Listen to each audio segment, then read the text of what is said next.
Hello student, good morning.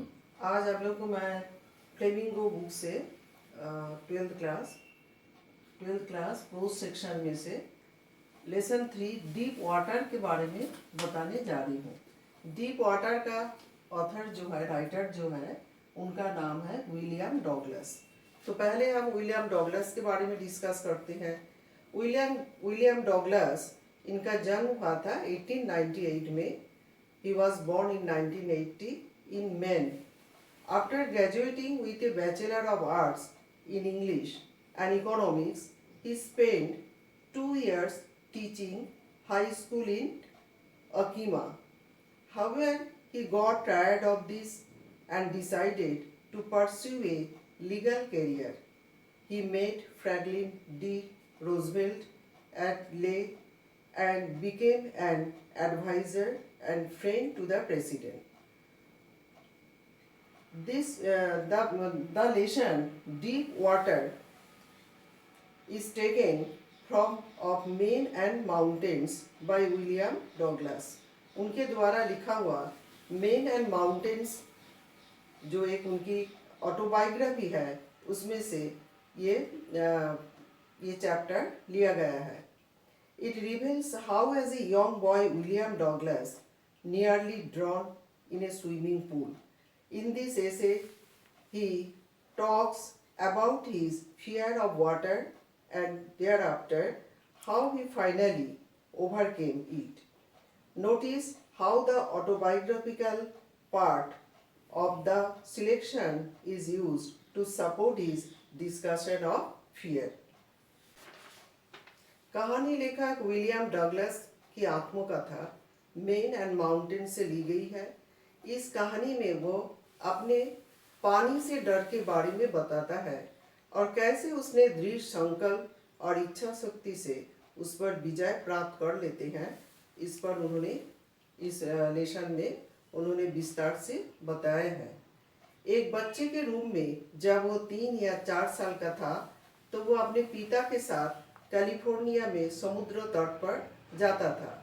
वह विशाल लहरों की ताकत से भयभीत हो जाता था जो उस पर बहती थी और इससे उसके उपचेतन मन में एक डर पैदा हो गया था। कुछ साल बाद तैराकी सीखने के लिए उत्सुकता में वह एक स्विमिंग पूल क्लब में शामिल हो गया, जहां एक घटना ने उसके आतंक को और बढ़ा दिया। उन्हें एक अन्य लड़के द्वारा पूल में धकेल दिया गया और मृत्यु की बारीकी से अनुभव किया। इस घटना के कोई साल बाद वो पानी से दूर रहा, लेकिन प्रकृति में मछली पकड़ने और तैरने जाने की इच्छा ने उसे अपने डर को दूर करने के लिए प्रेरित करने के लिए पर्याप्त था। उन्होंने एक प्रशिक्षक की मदद से तैराकी सीखी, जिसने यह सुनिश्चित किया कि विलियम अच्छी तरह से तैरना जानता था, जो विशाल झीलों और झरनों में भी तैरने में सक्षम हो। फिर भी जब वो तैरता था, उसके बचपन के अनुभवों से डर उसके अवचेतन मन में अंतर्निहित उसे बार बार पकड़ लेता था। वह उस डर पर विजय पाना चाहता था। उन्होंने यह सोचकर व्यंग्यात्मक रूप से सामना किया कि अब उन्हें तैरना कैसे आता है, इससे उन्हें क्या नुकसान हो सकता है। उसने अपने डर के साथ चुनौती दी और आखिरकार वो गायब ही हो गया। यह उनके उपचेतन मन में एक आधारहीन भय था। यह अनुभव उसके लिए मूल्यवान था। उसने आतंक और मृत्यु का अनुभव किया था। उन्होंने इसे पछाड़ दिया और आखिरकार इसे जीत लिया।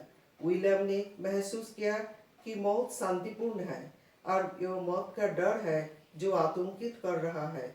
जीवन जीने की उसकी इच्छा तीव्रता से बढ़ी, क्योंकि उसने अपने डर को दूर किया और निडर होकर जीना शुरू किया। तो ये जो लेसन है बच्चे, इसको कोई पार्ट में डिवाइड किया गया, क्योंकि काफ़ी लॉन्ग लेसन है, लेंदी है, तो इसको हम 2 पार्ट में आज आप लोगों को पढ़ाएंगे। फर्स्ट पार्ट जो है, देखिए, उसमें उन्होंने जो अपना ऑटोबायोग्राफी मतलब क्या होता है, आत्मकथा होता है। तो उन्होंने इस घटना का वर्णन अपनी भाषा में उन्होंने किया। इस घटना उस समय की है जब मैं 10 या 11 वर्ष का था। मैंने तैरना सीखने का संकल्प लिया था। राज्य में YMC मतलब यंग मेंस क्रिश्चियन एसोसिएशन नाम के संस्था के पास एक सरोवर था जो इसी तरह का मौका देती थी। मतलब जो तैरना सीखना चाहते हैं उनको सिखाते थे। अकीमा नदी खतरनाक थी। माँ मुझे इसके बारे में सावधान करती रहती थी तथा नदी में डूबने वालों के बारे में बताकर मेरे दिमाग को ताज़ा रखती थी। लेकिन YMCA वाला सरोवर सुरक्षित था। यह कम गहराई वाली तरफ से केवल 2 या 3 फुट गहरा था। पानी की गहराई धीरे धीरे बढ़ती थी।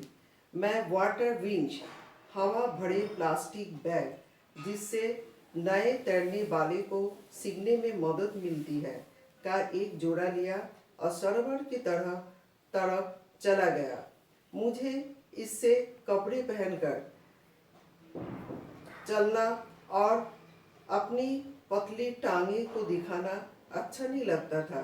फिर भी मैं अपनी गर्व वाली भावना को नियंत्रित किया और वहाँ जाने लगा।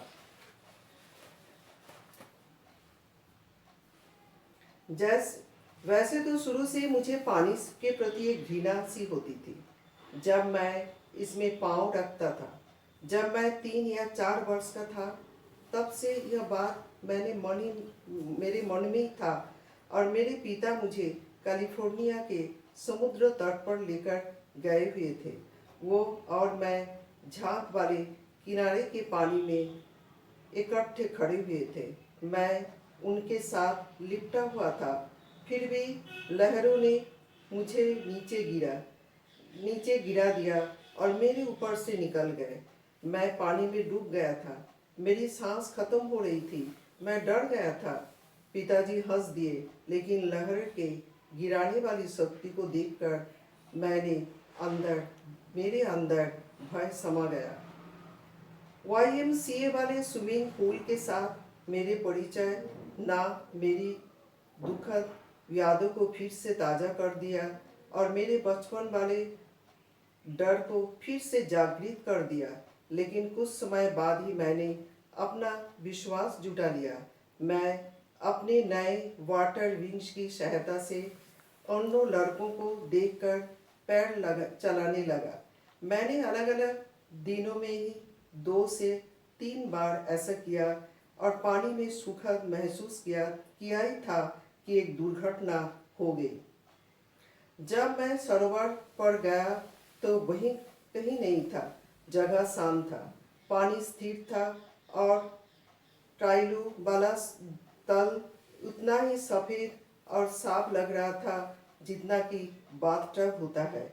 मैं पानी के अंदर अकेला जाने से डरता था, इसलिए मैं दूसरों का इंतज़ार करते हुए सरोवर के किनारे बैठ गया। अब सेकेंड स्टैंजा में देखिए, यहाँ पे राइटर जो अपने ऑटोबायोग्राफी में जो उन्होंने लिखा है उस चीज़ के बारे में यहाँ बताया गया।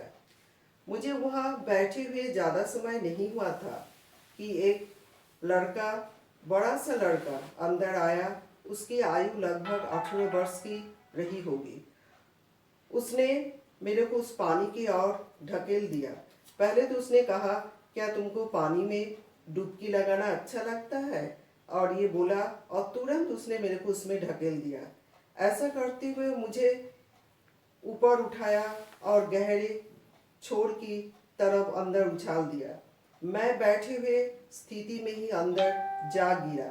मेरे अंदर कुछ पानी चला गया था और मैं तुरंत नीचे तल की ओर चल दिया। मैं डर गया था, लेकिन इतना ही नहीं कि कुछ समझ में ना आ सके।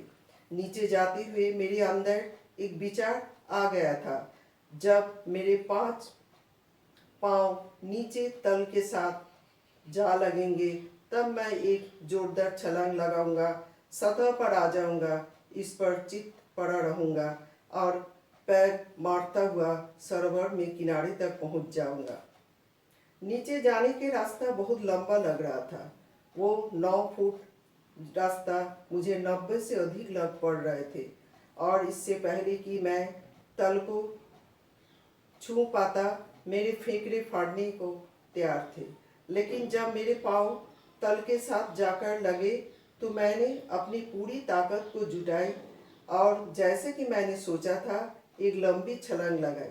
मैंने कल्पना किया था कि एक कर की भांति उछलकर ऊपर की ओर आ जाऊंगा। उसकी अपेक्षा मैं बहुत धीरे धीरे ऊपर आया। मैंने अपनी आंखों को खोला और मुझे पानी के अतिरिक्त कुछ दिखाई नहीं दिया। पानी जिसका रंग पीला और गंदा था। मैं बहुत घबरा गया था। मैं ऊपर की ओर हाथ बढ़ाया जैसे कोई रस्सी पकड़ना चाह रहा था, लेकिन मेरे हाथ में सिर्फ पानी ही पकड़ में आया। मेरा दम घुट रहा था। मैंने चिल्लाने की कोशिश की, लेकिन बाहर कोई आवाज़ नहीं निकला। फिर मेरी नाक और आँख पानी से बाहर आया, लेकिन मेरा मुंह नहीं आ सका।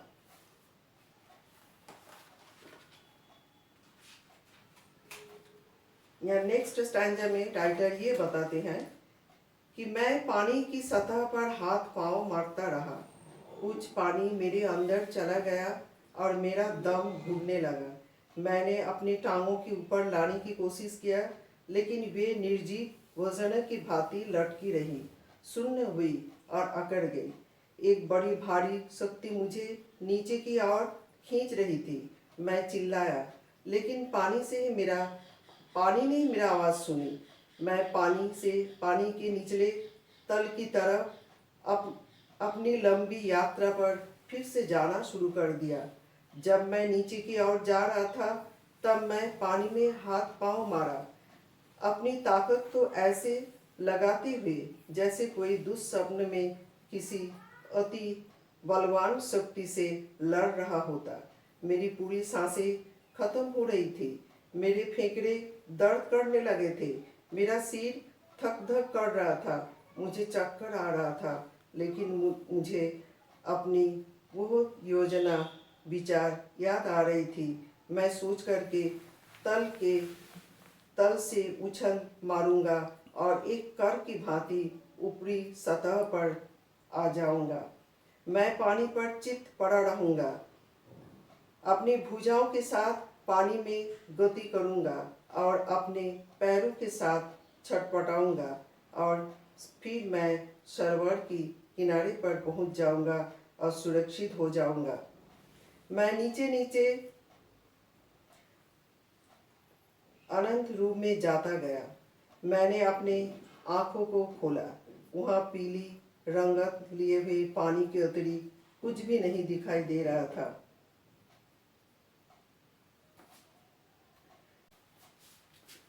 मैं नीचे नीचे और अंदर चला जाता गया।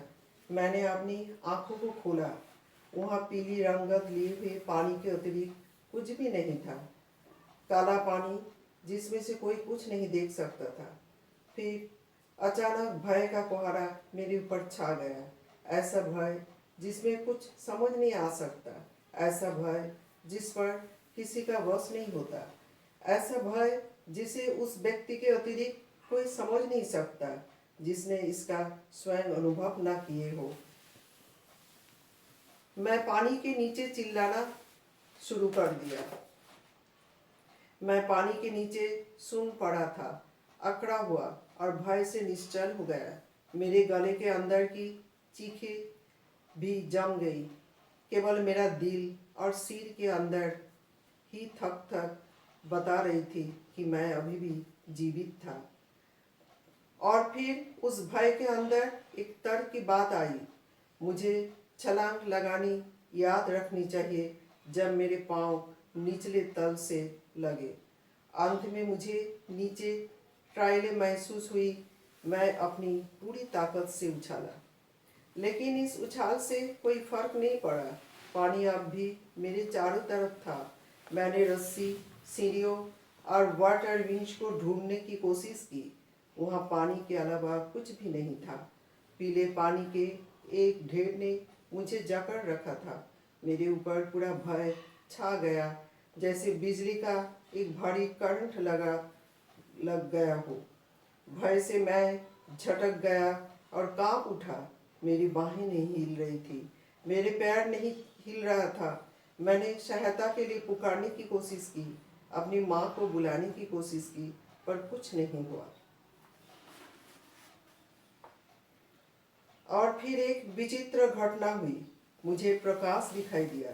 मैं भयानक पीले पानी में बाहर आ रहा था। कम से कम मेरी आंखें तो बाहर आई गई थी।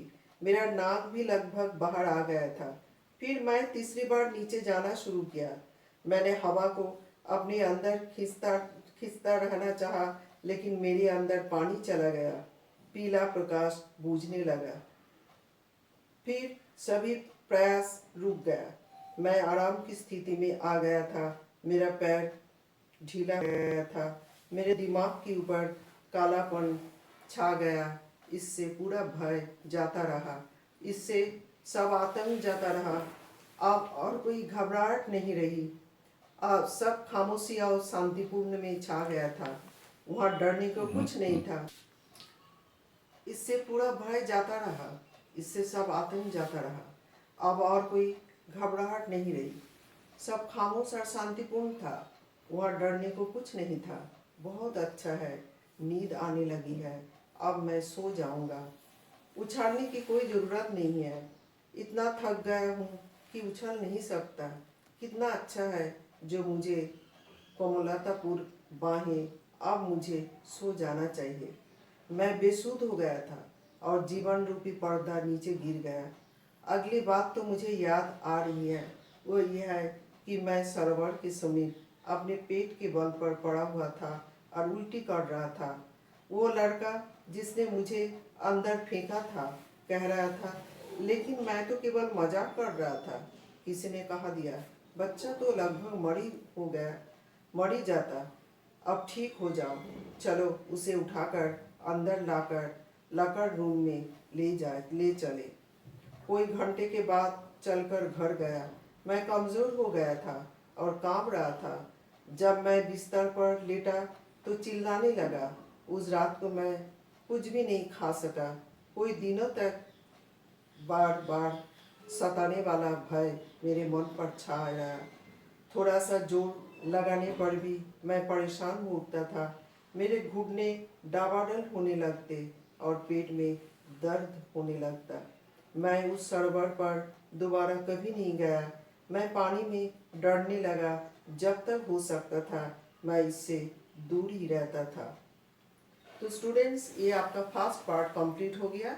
अब इसके बाद हम सेकेंड पार्ट के बारे में बताएंगे।